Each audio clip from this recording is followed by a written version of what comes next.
പ്രൊജക്ടിനെ കുറിച്ച് എന്താ പറയുക? അടുത്ത വരവുണ്ട് ഷാജി കല സാർ, പിന്നെ പ്രഥമ ദൃശ്യ കുറ്റക്കാരൻ പാർവതി തിരുവത്ത് നായിക. ഓ ഒളിച്ചടിക്ക് താങ്ക് യു. ഭയങ്കര റൊമാൻസ് ആണ് നിങ്ങള്. ഇനി അതൊക്കെ ചെയ്യണ്ടേ? നിങ്ങൾക്ക് ഇനി ശരിക്കും നായകനൊക്കെ റൊമാൻസ് ഒക്കെ ചെയ്യാട്ടോ. ഞാൻ സൈഡിൽ കൂടെ പോയിക്കോളാം.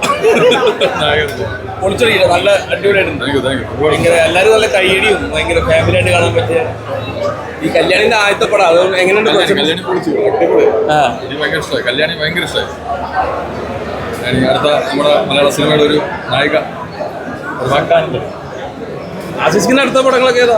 ഇനി വരവുണ്ട് ഷാജി കല സാർ, പിന്നെ ജോജു ഉണ്ട്, പിന്നെ പ്രഥമ ദൃശ്യ കുറ്റക്കാരൻ പാർവതി തിരുവത്ത് നായിക. ബാക്കി ഇപ്പൊ നടക്കുന്നുള്ളൂ. വരവില് മാസാണോ? ആ ജോജുണ്ട് മാസം. ജോജു ചേട്ടന്റെ കൂടെ ചെറുതായിട്ട് മാസം ഇല്ലല്ലേ മാസം. വലിയ ക്യാരക്ടർ ആയിട്ടാണോ? വലിയ ക്യാരക്ടർ ആയിട്ടാണോ? വലിയ രീതിയിലുള്ള ത്രൂ ഔട്ട് ക്യാരക്ടർ. ജോജുന്റെ കൂട്ടുകാരനാണ്. ജോജുവേട്ടന്റെ കൂടെ അടി കൊടുക്കാനോ അടി കിട്ടാനോ? ഇല്ലല്ല, ജോജുന് മാത്രം മതിയല്ലോ അടിക്കാൻ, നമ്മളെന്തിനാ? അപ്പോൾ മാക്സിമം സപ്പോർട്ട് ചെയ്യണം കേട്ടല്ലേ. Thank you.